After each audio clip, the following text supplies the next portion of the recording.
무탈장수하는 축복 팔자를 타고났다면 그 이상의 행복이 또 어디 있겠습니까? 그러나 근심, 걱정, 안타까움, 외로움 등을 걸머진 힘에 부친 인생 여정이라면 하루가 여삼주일 것입니다. 누군들 오래 살고 싶지 않을까요? 신간편한 무병장수 모두가 바라는 바입니다만 그렇지 않은 사람들이 대다수라는 게 현실입니다. 그나마 그 대다수에 속하는 것에 위로를 삼고 가슴을 쓸어낼 수밖에 없는 허허한 삶이라니. 50대 때만 하여도 사람은 죽을 때가 아름다워야 한다면서 의기투합 친구와 만나면 목에 핏대를 세웠었죠. 티베트의 쿤룬 산맥 서쪽에 있다는 신비로운 이상향, 샹그릴라를 목적지로 실크로드를 걷다가 기진하여 목숨을 잃을지언정 결코 침대에서 죽음을 맞이하지는 말자고, 가족에게 누를 끼치는 죽음을 맞이하지는 말자고 철다선에 없는 객기를 부리기도 했었습니다. 60대 중반 즈음엔 시련의 삶이었습니다. 잔인한 가족사의 연속이었죠. 몇 번을 죽으려고 했습니다. 했을 뿐입니다. 손톱의 때만큼도 미련 없는 세상임에도 불구하고 아직도 살고 있습니다. 지인들 80%는 돌아가셨습니다. 그중 친한 친구들도 모두 먼저 가버렸습니다. 살려고 사는 게 아닙니다. 살아있으니까 숨이 쉬어지는 것 뿐입니다. 독서하고 글 쓰고 붓장난도 해보고 앉아만 있는 게 따분하면 시내 구경도 하고 고궁도 산책하고 황학동 벼룩시장에서 온갖 잡동사니 눈여기도 하고 청계천 걷다가 광장시장 들려 빈대떡에 막걸리도 한잔하고 지하철 공짜겠다. 지하철로 가보고 싶은 데는 얼추 다 가봤습니다. 바다 내음이 그리웠습니다. 마누라와 한 달에 한 번쯤은 드라이브 겸 해풍 맛을 본 동해바다. 벌써 10년 전 추억입니다. 사람들이 바다를 본능적으로 동경하는 것은 바닷물의 염도가 엄마 뱃속 양수 염도와 같기 때문이라는군요. 제가 동해바다를 그리워하는 건 마누라가 그립기도 하다는 얘기죠. 낙산 해변 어귀에는 원두막이 있습니다. 그 원두막에는 소박하고 아기자기한 추억거리가 있죠. 마누라와 잠시 쉬어가던 곳. 라면을 끓입니다. 언제 준비했는지 라면엔 생물 오징어가 곁들여집니다. 푸른 바다를 바라보며 구수한 오징어 국물의 라면 맛 죽여주죠. 밀려오는 파도와 수평선을 바라보며 지난날에 감회해졌습니다. 정겨운 바닷바람은 왜 이제야 왔나 하면서 내 몸을 애무하며 뉘었습니다. 파도 소리가 울려 퍼지는 하늘은 더 깊고 푸르렀습니다. 땅바다, 하늘바다.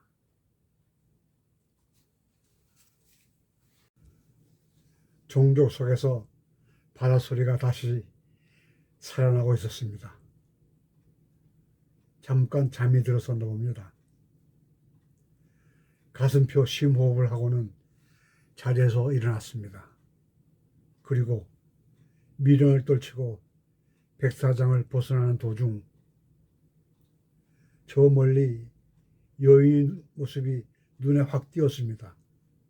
눈에 익은 모습입니다. 그럴 리는 없겠지만 순간 몸이 경직되는 느낌이었습니다. 뒷모습이지만 너무나도 닮았습니다. 저 안녕하세요. 조심스럽게 말을 건넸습니다. 고개를 돌린 얼굴을 본 순간 눈을 의심하지 않을 수 없었습니다. 여인도 나의 행동에 당황한 듯 무슨 일이냐고 되물었습니다.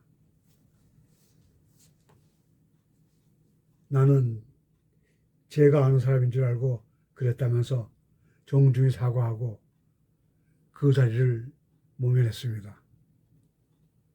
허둥대며 멀어져 가는 모습을 놀란 눈으로 보고 있던 여인이 그 자리에 털썩 주저앉았습니다. 호텔 커피숍은 언제나 아늑했습니다. 바닷바람을 쏘이고 난 후의 커피 맛은 역시 별미입니다. 뜨거운 커피를 한 모금 삼킨 후 아직도 두근거리는 가슴을 달래며 다시 한번 생각했습니다. 정말 많이 닮았어. 환생한 줄 알았네. 아직도 마누라 보고픈 마음이 남아있는 모양입니다. 이후 일정은 낙산사를 둘러본 후 숙소를 정하고 소주 한잔 해야겠다는 생각입니다. 마누라와 자주 이용했던 펜션은 간판도 그대로이고 변한 것이 없었습니다. 낙산공원 입구 옆의 식당에서의 오징어회와 소주, 갓 잡은 신선 오징어와 톡 쏘는 소주의 조합이라니 연이어 두 잔을 더 털어놓고 나서야 입맛을 다졌습니다. 바로 그때 제가 한 잔 따라 드려도 괜찮겠냐면서 아까의 그 여인이 내 앞에 앉는 것이었습니다. 대답도 하기 전에 술을 따르고는 자기 앞에도 소주잔을 탁 소리가 나게 놓았습니다. 술 따르는 손이 떨려 조금 넘쳤습니다. 잔을 가볍게 부딪히고 완샷.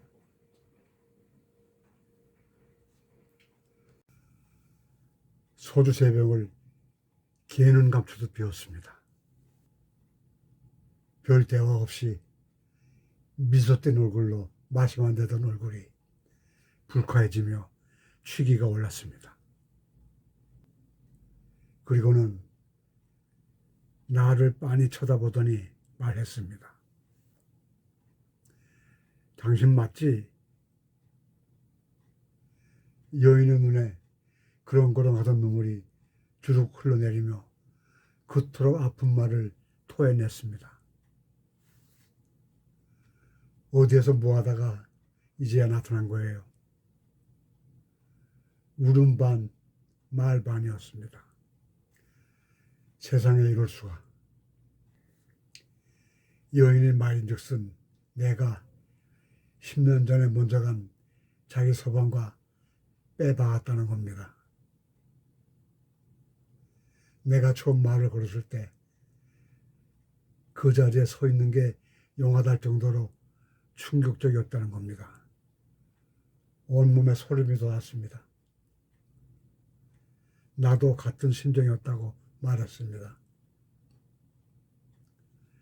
10년 전에 돌아간 마누라가 환생한 줄 알았다고. 시간이 오를수록 둘 사이의 허전하고 안타까웠던 세월의 간극은 순식간에 좁혀지며 뜨겁게 밀착되어 왔습니다. 누가 먼저로 갈 것도 없이 맥주 몇 병 사들고 숙소로 왔습니다. 맥주 마신 기억이 흐릿해지며 둘은 하나가 되었습니다. 그리고 안타까웠던 님을 10년 만에 만나 푸는 풀무질 정형은 낙산의 밤을 벌겋게 물들였습니다. 희미하게 의식이 돌아오기 시작했습니다. 창문에 여명이 비칠 때쯤 골아 떨어진 것 같은 기억입니다. 옆다리를 더듬어 보니 잡히는 게 없었습니다. 벌떡 일어나 방 안을 살폈습니다. 아무데도 여인의 모습은 보이지 않았습니다. 꿈이었던 거야? 아니야. 맥주를 마셨고 사랑도 죽기 직전까지 한 게 분명한데, 그런데 이 사람이 어딜 간 거야? 아, 바닷바람 쐬러 나간 모양이구나. 불이 났게 해변으로 달려나가 살폈습니다. 해변의 여인 모습이라면 그림이 그려지잖아요. 떠오르는 태양, 파도 소리, 갈매기 소리, 만선의 고기잡이배 귀향 소리, 그리고 바닷바람에 하늘거리는 밤백의 여인 머릿결. 그러나 그 모습은 눈을 씻고 봐도 보이지 않았습니다. 갑자기 모든 것이 정지된 느낌이었습니다. 그 자리에서 말뚝처럼 선 채로 꼼짝도 할 수 없었습니다.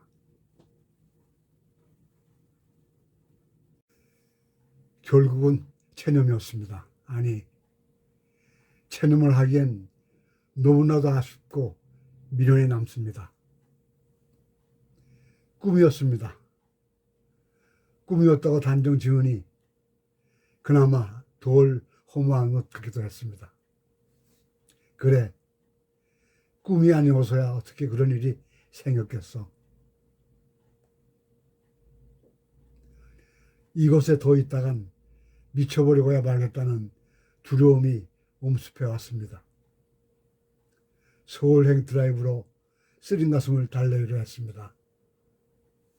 드라이브 코스는 한계령에서 필레악수 쪽 국도를 동요해 서울로 가는 길을 택했습니다. 가는 내내 헛소리를 질러댔습니다. 꿈이었어. 생시 같던 꿈.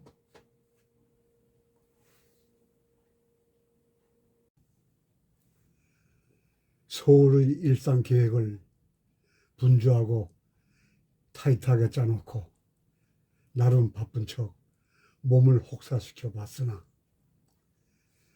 낙산 해변의 사건은 좀처럼 뇌리에서 지워지질 않습니다.